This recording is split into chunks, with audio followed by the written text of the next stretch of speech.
Hi and welcome to this DCP web tutorial. In today's tutorial we'll be using Blender 2.8 to create this cold Antarctic environment.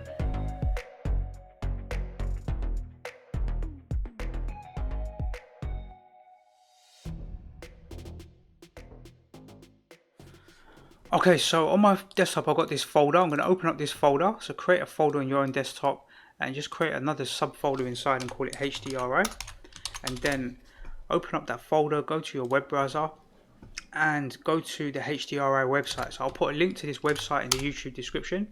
This particular HDRI map I'm going to be using, but you can use other ones as well. There's some other ones down here, or you can go to the home page and search for other ones. I'm going to go ahead and click on 4K download here, and I will drag and drop that map into this folder. Let's close down the web browser and then we can go and open up Blender. So first thing we do is click on General. I'm going to press the letter N just to open up my screencast keys here, so you can see what keys I'm pressing down here now. So I'll click on the cube and hit the delete key, click on this light source and also hit the delete key. I'm going to go to File, Save As, and I'm going to call this file, let's see, I'm going to save it here, I'm going to save it here. I'm going to just call it cold-01. To give it a sensible name, save that. And the first thing we want to do is add a HDRI map. So let's go into the shading and let's go to the world settings and delete this background. So click on this green background, click on it and hit the delete key. Use your mouse wheel to zoom in onto this world output. Press Shift and A and insert a texture, environmental texture here. Then press Shift and A and insert a vector mapping here, and then press Shift and A and import, and we want texture coordinates. Connect the generated to the vector, connect the vector here to the vector here. Sometimes you've got to give it a little bit of space to connect it, and then connect the color to the surface. Then click the open button. So let's click the open button, go to the HDRI map, let's go there, and then select that map and click open. And if we go to the render view, and if we just pan around, you can see the background and the horizon in the background, right? And really, if you choose a HDRI map, you want one that's got quite a flat horizon. You don't want one with loads of like buildings and stuff in the background. You want one that's quite flat like this. This will help us to create the effect that we want.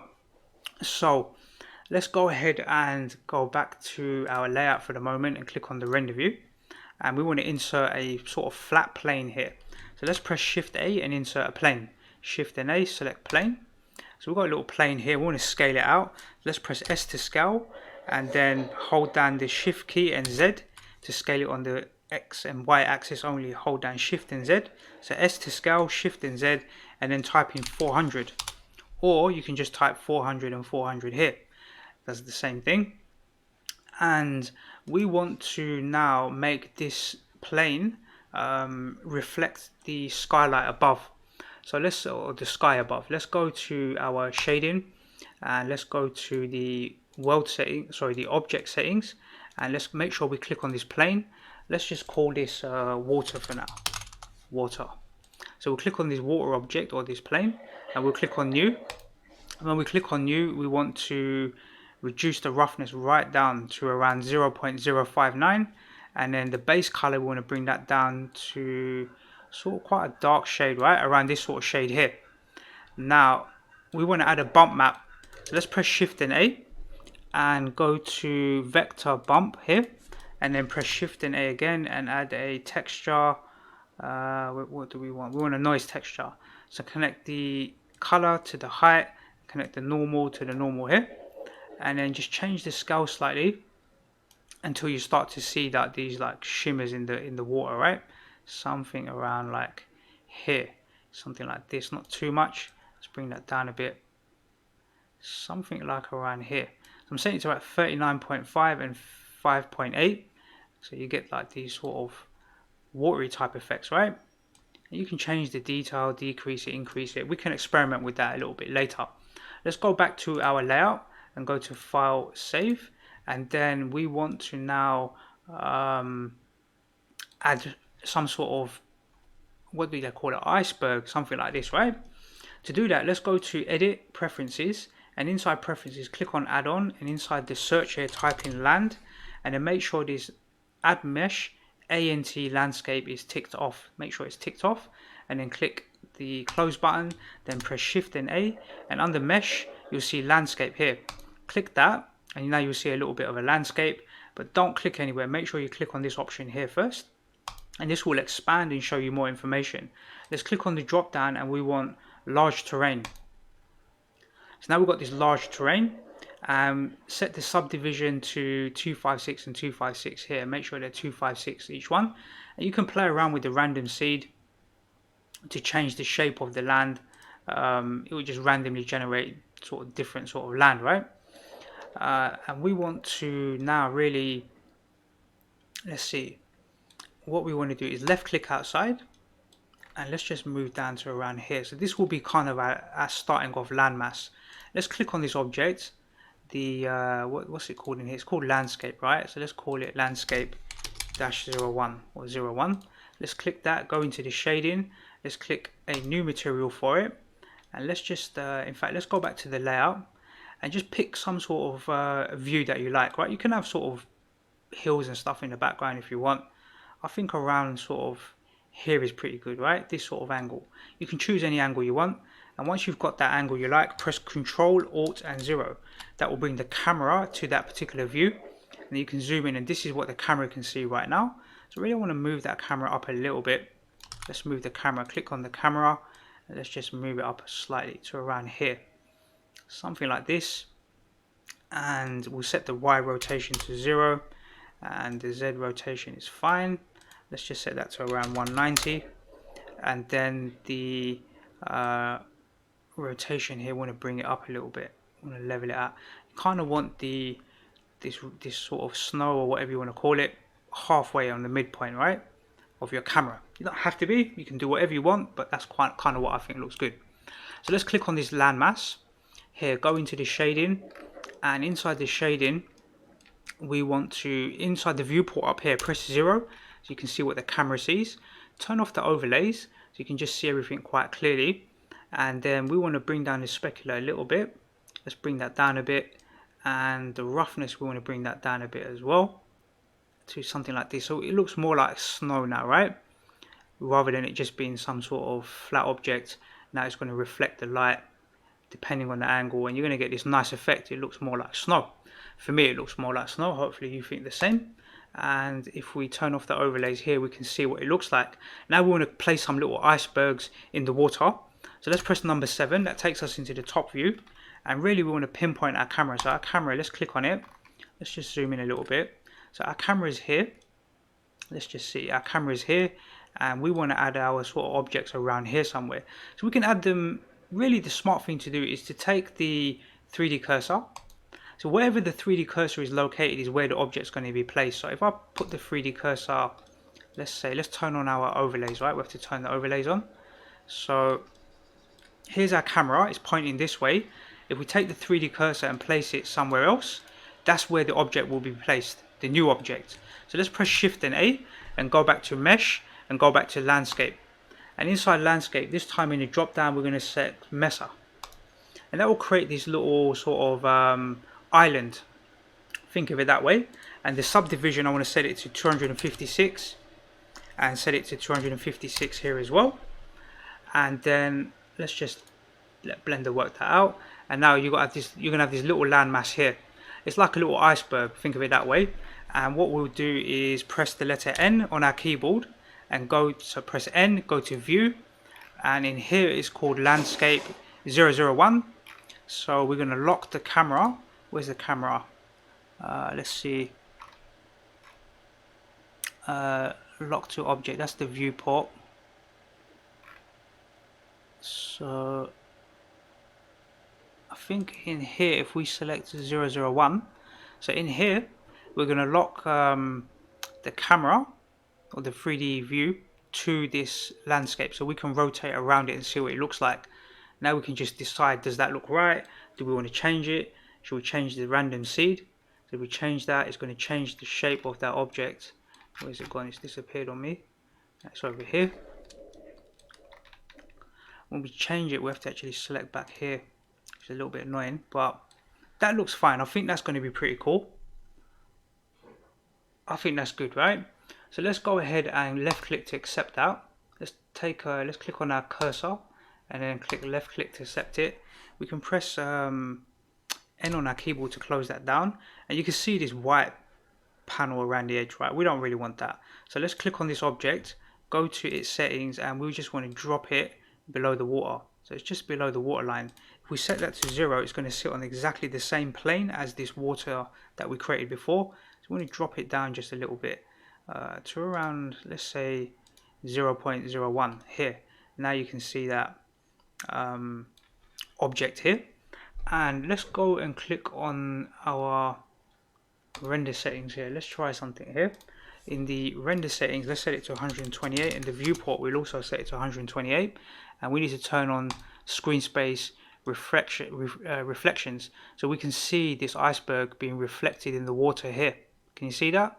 And if we expand this, turn off half trace, and the trace position, we can experiment with this to improve the trace position, like the way that this reflection has been traced, right? So you can improve it, or you can set the max roughness. And we also want to turn on ambient inclusion. When we turn on ambient inclusion, any sort of light that's hitting this object, if we zoom in here and turn it off, if you notice like the shadows that get created in here, like in the gaps, if I turn it on, you can see these extra shadows being generated. And that just makes it look a bit more realistic, right? Makes it look good. That's what we want. Let's click on this water surface and go back into the shading. And if we press, let's see, we want to get to that object over there, so we need to, let's see, it's a bit annoying, let's press the letter N and then go to view, and inside here we need to select that same object 001. So now we can see that object here and rotate around it in this viewport at the top, and that just allows us to position it. And we're looking at the water material, right? The water, so this is the material we created for it, and now you can experiment with the scale here to change how this reflection looks. You can, you can distort it quite a lot, and you can have like quite choppy waves and stuff like that. It's entirely up to you how you want that to look. So sometimes it's worth zooming out a little bit and seeing it from perspective. And this is quite small, so we're probably going to make that larger, right? It makes sense. So let's just zoom back in here. You can see how the water would distort, or how this material would distort the reflection. So you want it to be a bit distorted, you don't want it to be quite flat. I mean, it could be really calm water, that's what you want, and then you would have this at really low settings if you want calm water. So very, very sort of calm. So this is for you to experiment with. I won't go through this too much. You can just play around and get it to where you want, and when the camera flies over this, you'll get a nice sort of effect of this reflection. So let's go back to the layout, and let's just zoom right out. You can see the landmass here. If we press 0 on our camera, you can see the little iceberg. So let's click on it, and let's press S to scale, and let's scale it out a bit more. It's a bit too small, right? So let's scale it out so it's a bit bigger, and really want to scale it on its height a little bit. So let's press S to scale, then Z, and let's scale it up and make it a bit taller. And then let's just zoom back in, and now we can see it's a bigger object. So when we look at it from our camera, so this is the camera, you can see it in the background, you can see it's a bit clearer, it's a bit bigger, it has a bit more mass to it, and it's just going to look a bit better if we fly over it or fly beside it. And we want to create a few more of these, so let's press number 7, and we can see one here. Let's take our 3D cursor and place it like over here somewhere, away from this one. Let's place it like around here, press Shift and A, go to landscape, and it's going to insert another landscape straight away. So if we zoom down on top of it, you can kind of see that it's going to have a very similar style to the previous one. So I want to change this one a little bit, and to change it, there's so many settings in here that you can play around with, right? So we can do like hybrid fractal, you can get this sort of shape. Let's just let's press the letter N and lock around the second one, the second landscape here. Now when we rotate, we can see this landscape here, and then when we change the settings in here, we can see what effect it's having to this object rather than the previous one, right? So we're just changing the what the view is locking to this particular object.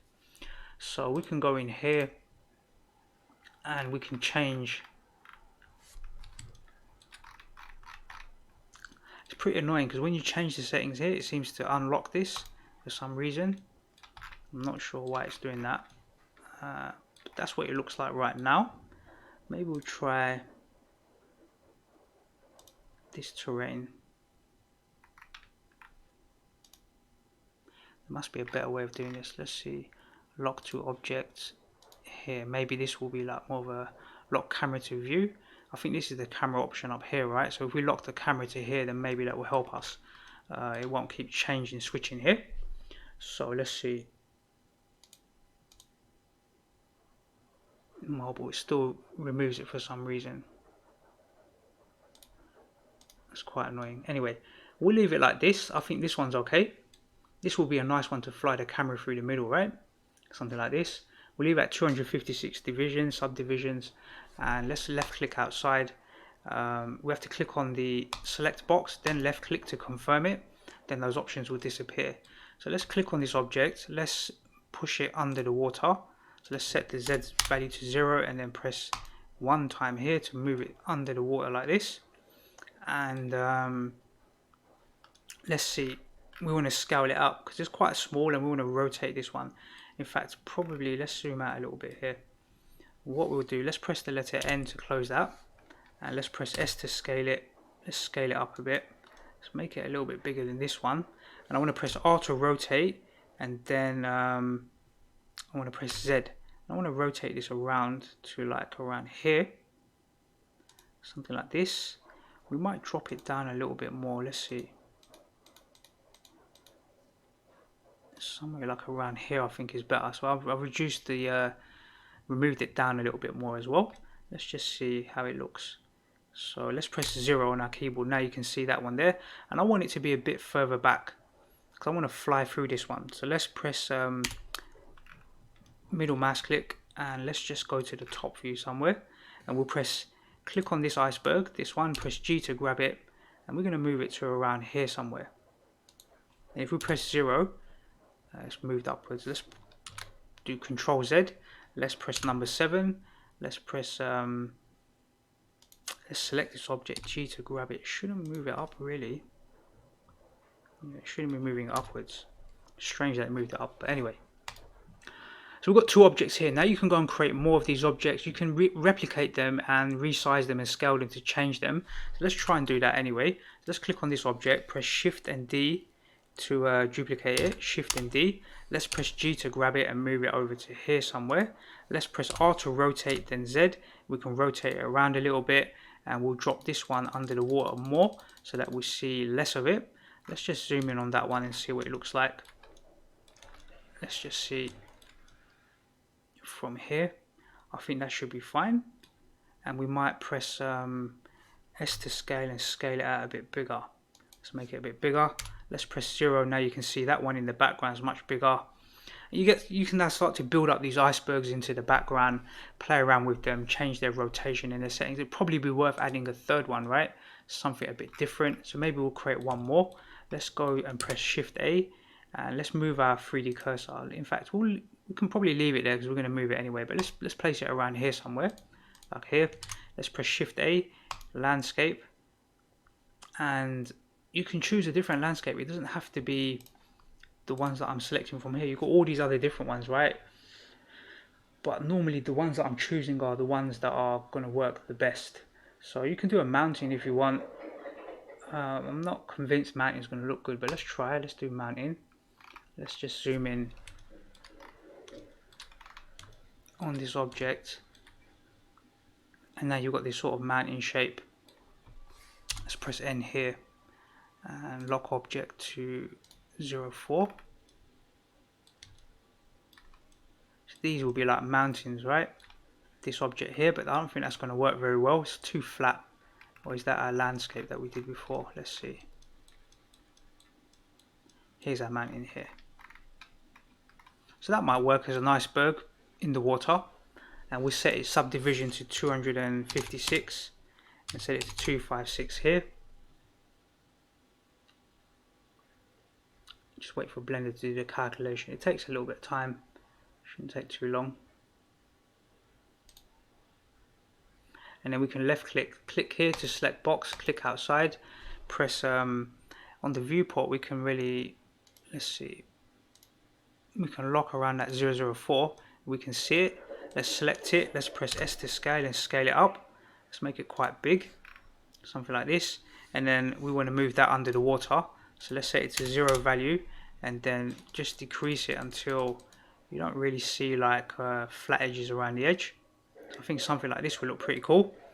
And let's press N to move out of there, and let's just press 0 to see it from the camera. It's off the camera view, so really we want that in the background maybe somewhere.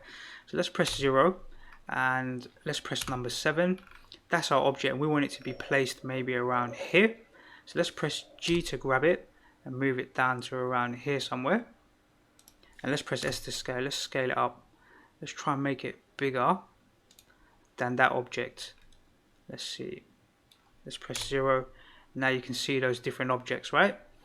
And you can go and replicate them, resize them. So you can easily take this object here, press Shift and D. Shift D to duplicate it. Press G to grab it. We should probably press G then X to move it to another location. Let's move it to around here. The reason why we need to sort out our clipping here. So let's go to the camera, go to the camera view and set the end to 400. And then you'll see the rest of the mountain here. And we can click on that mountain, press S to scale, then X. Let's see, let's try that again. Click on this mountain, S to scale. Let's zoom in on it first. Here it is. So if we click it, S to scale, that can make it bigger and smaller. If we press X, we can scale it on the width, right? To make it a bit more narrow, just to make it different from the other one. And then we can press S to scale and then Z and make it a bit taller. Now when we see it, it's going to be a different shape. It looks a bit strange. Let's press S to scale, then Z. Let's scale it down a little bit, something like this. And I want to try and let's press 0 on our keyboard. That's what our camera sees. I want to try and move this just behind. So let's press G to grab, then X. Let's just move it behind here, something like this. And this middle one, let's just press G to grab it, then X, and move it to around here. So then we've got some sort of composition here. Let's press Control S to save, then F12, and now we can see this sort of landscape being built. And you can add more objects in there. You don't have to add this. There's quite a few only. There's only a handful in here, but you can imagine if you added quite a lot of them, you can start to build up a scene and push them into the background as well, push them into the distance. But I think this will be okay for now. And we want to try and fly past some of these objects, right? So let's what you need to do is go to Object, go to Edit, Preferences, and inside Preferences go to Key Map, and inside Key Map here type in Fly, and then make sure this is enabled. And then the keyboard, you want to click here and press Shift and F key, Shift and F. So click here and press Shift and F, and that will be the hotkey for the view navigation, right, for the fly and walk. So we can fly the camera now using that shortcut key. So let's click on the camera. Let's press Shift and F and then use our mouse wheel to roll the mouse wheel backwards. And let's get it back to, that's a bit too far. Press Shift and F and move it forward. You can move it down and up. We're just going to fly the camera to a position we like. Shift and F and move it back a little bit. Really, I want to try and get the camera. Let's rotate it this way. I want to move it past this bit here. Let's move it forward a little bit. The further you roll your mouse wheel, the faster it's going to move, right? So Shift and F, we can move it left and right, and then use your mouse wheel to roll it in and out. We just want to move it to around here. I think is a good position. Let's click on this water, go to the shading, press 0, so we can see that water there. Let's press N to remove that side panel, and then we might make this a little bit calmer, right? Let's see.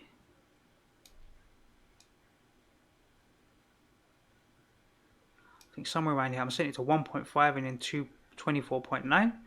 Let's see what that looks like. I think that's going to be better for the water. I don't want it to be too sort of choppy looking. I want to see these nice reflections in the water, right? So it's quite calm, and these are the reflections we're going to see. Now, let's just see this object here, shading. What we want to do, let's just go to the layout. And this is called Material 002. That's been applied to this first object. Let's click on this object, this one here. Go to the material and select 002. Do the same for this one, 002. this big mountain thing, and then this object here. We're just going to apply this material to all these other objects. Okay, let's go to File, Save, and then File, Save As, and label it up as version 002 or 02. Let's click Save. Okay, so now just to finish off this project, all we really want to do is fly the camera through this scene. So we're going to start here and fly it through probably close to the first iceberg, if you want to call it that, and then maybe fly through this one, and then maybe fly close to one of these mountains or fly over this middle one. We'll decide as we go along, right? So let's hit the record button. Let's click on the camera and then go to the camera settings here and then press the letter I. I'm wondering, yeah, let's just do it this way. Let's press the letter I and the letter I here. We could in theory make the camera lens wider, or we can make it more narrow, but I think we'll leave it at 50mm in this project, and you can adjust the camera before you render out, right? So you can change the focal length here if you want. Maybe like a 48mm would be good. 48 is a pretty good number, 48mm. And we'll click on the camera here and we'll press Shift and F just to bring it forward a little bit, because I don't want to see this little sort of this ridge here in the mesh here. We don't want to see that. So get a nice view here. That's our first frame. Let's go to frame 60. That's 2 seconds, and we'll press Shift and F and move our camera forward a little bit. Let's move it towards this sort of edge here, somewhere around here. And if we rotate our mouse wheel back, we can see it's going to move to here. Then we'll get to frame, let's say 120, and press Shift and F again, and we're going to move the mouse wheel forward. And I kind of want to fly maybe close to the edge here somewhere, right? I want to get quite close to this edge here, and then I want to rotate the camera a little bit. So I'm going to press R to rotate and then Y, and I want to rotate the camera slightly like around here, just a small rotation. So as the camera flies, it's going to kind of rotate here, and then we want to move to like frame 160 and press Shift and F and move the camera forward past that object to around here. And then we're going to move forward to frame like 180, just a little bit. Press Shift and F. Let's move the camera forward a bit more towards this object here, but now we want to flatten it out. So let's go to our camera data, and then on the Y rotation, let's set it to 0 so it flattens out. So let's see. This is going to go like this. Rotate around. Really, we want to move this. Let's see.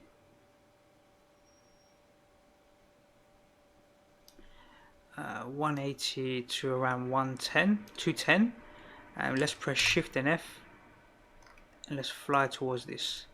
Here, press G to grab. Let's move the camera up a little bit to around here, and then press R to rotate, and Z and rotate it around. Then press G to grab it and move it so that you can see almost down this tunnel. Let's press G to grab, R to rotate, Z, and just rotate it around a little bit.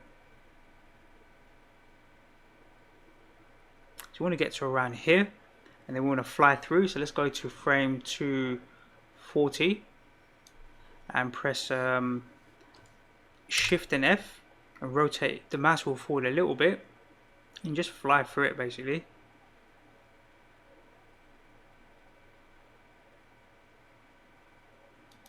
And what we might do is end it. Let's go forward a little. Let's actually move it back a little bit. Press G to grab it, move it to the side, and I think that will be a pretty good end frame. Somewhere around here. You've got to be a bit careful because you might get some issues here with it flying into the mesh. So where it flies into the mesh, somewhere like here, move to that frame 221, press G to grab the camera and just move it out a little bit here.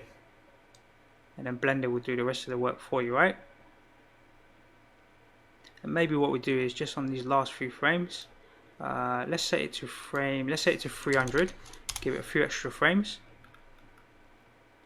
and then from here to here we've got a few options, right? We can either fly towards this, we could fly over it, or we can just fly and maybe get a nice sort of get this mountain in a good sort of location, right, for our end frame. So I think that's what we'll do. We'll press Shift and F and move forward a little bit. Let's move forward a little bit.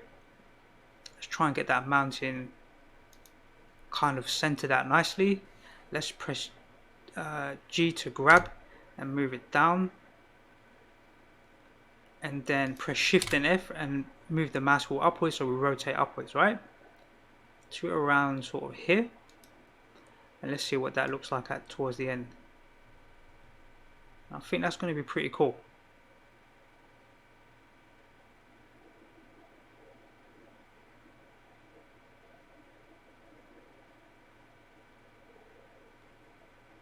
I think between here and here, let's see.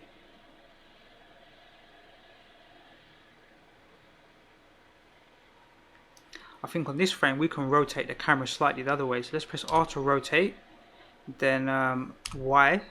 Let's rotate it this way slightly. We're rotating this way, and as it comes down, it's going to rotate the other way slightly and then fly through. So I think that's okay. It's not the best camera sequence. I could spend a lot more time tweaking this. It might be nice if on this frame, if we press G to grab and bring it down a little bit lower to somewhere like around here.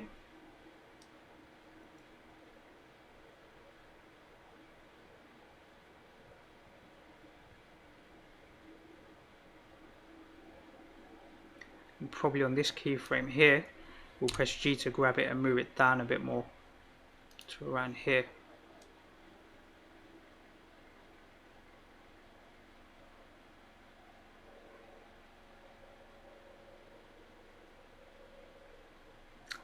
Don't quite like it. I think here we need to flatten out the camera. So let's go to our camera settings on Y. Let's set it to 0. Let's see, I think it will be better.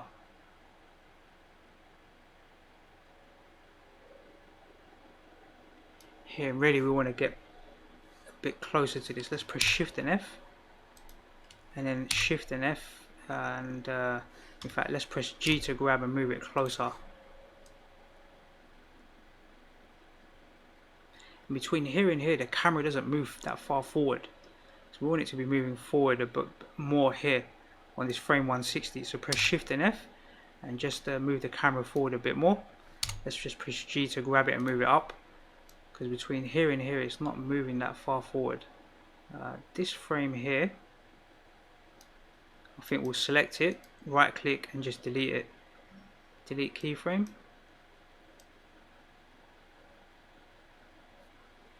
I think that's much better now. Let's just play it out once. Let's see what it looks like.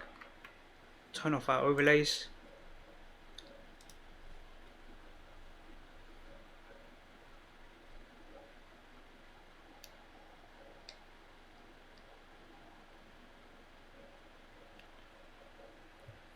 I think that's going to look pretty good. We could probably improve this water a little bit, just maybe tweak it a little bit. Let's click on it and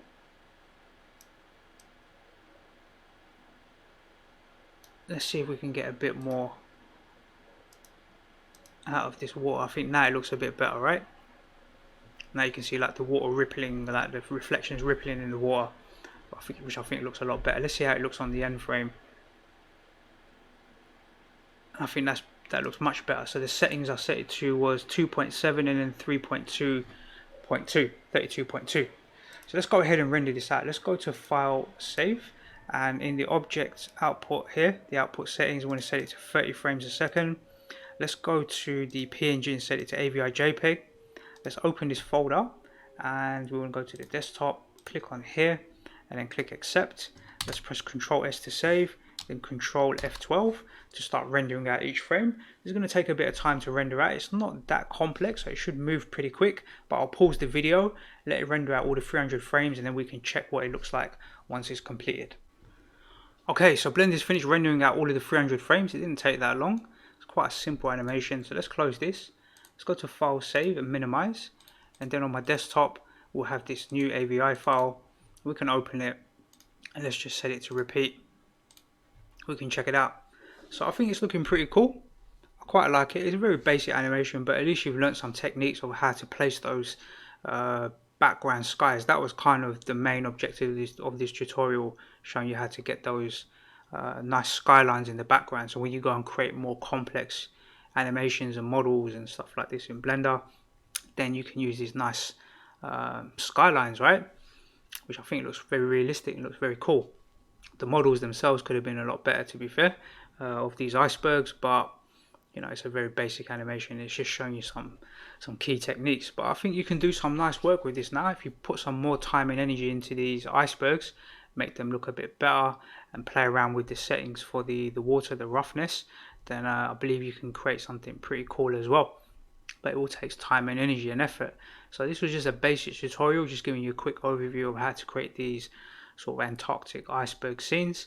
Most definitely I would have went back to this tutorial, and or if I was making this myself, I would have spent a lot more time on the models of these icebergs. I think the mountain ones look pretty good, but these ones, these first ones, that one there on the beginning, but this one here I don't mind so much because we fly through it, but I would have definitely created some different shapes. So go and experiment with that tool that allows you to add in the landscapes and create some different ones. Experiment with it and see what looks good, and see how you can improve it yourself. Hopefully you can make something nice. Probably what I would have done is made more of this land here at the beginning and fly over it a bit more for a bit more duration and much lower, so we can see like the peaks and the shine off the sunshine sort of stuff. I think that would look pretty cool, and had them into more of the distance, and then these mountains, maybe able to put them in the distance and maybe just fly between the mountains or fly over them, or have one of these icebergs and fly through it and then get to the mountain. Maybe fly past the mountain would have been nice as well. You could have modeled some little birds in the background flying. You can do all sorts of stuff, right? It's all down for you to now go and experiment with. So this is a basic tutorial. Hopefully you learned quite a few things from it, especially adding that skyline in the background. I think that came out pretty well. That looked pretty cool. I really do like the colors in there, and you can go now and choose other skylines. You don't have to use that particular one. Let's just experiment with that quickly. Let's just open up the web browser. Let's go back to HDRI Haven. So we can go to browse more here, and we can pick a different skyline background. So skies make sense to click on this one. You can see these other skylines. So if we click on, maybe for example, let's try this one here. Actually, let's try this one's got quite nice clouds in it. So let's click on this one and let's download that one at 4K. I'll put a link to this one in the YouTube description as well, so if you want to use this one, or pick some other ones as well. Let's try 8K. It's a much larger file. Let's see if that improves it in any way. Let's download. That will take a few seconds to download. It's a large file, 90 meg. So here it is. It starts with KL 00. So let's go to the Blender file, and when you're inside the Blender, go back to the shading, go back to the world settings, and inside the world settings just click this open folder and then select the other map, this one here, and click open. It might take a second to open, but now you've got this different type of let's just zoom out a little bit here. You can see it affects the models quite a lot. So now really they just don't seem to be they don't seem to match the scene very well, if you see what I mean. But we could grab this Z and let's try and move it down. Actually move it down to here. Now you've got the clouds in the background. You need to play around with the settings on these icebergs now, because they don't really look, they look more plasticky now, right? It just doesn't really match the scene very well. So you need to go and experiment with that. You can try a little thing here, because they're all using the same material. So if you click on one and edit one of them, they should all edit together. So we go back to the object here. Maybe this roughness, we can bring that down a bit. Let's see. Maybe we should set it to around here. And maybe we can bring the specular up a little bit. And the base color, can make that a little bit darker.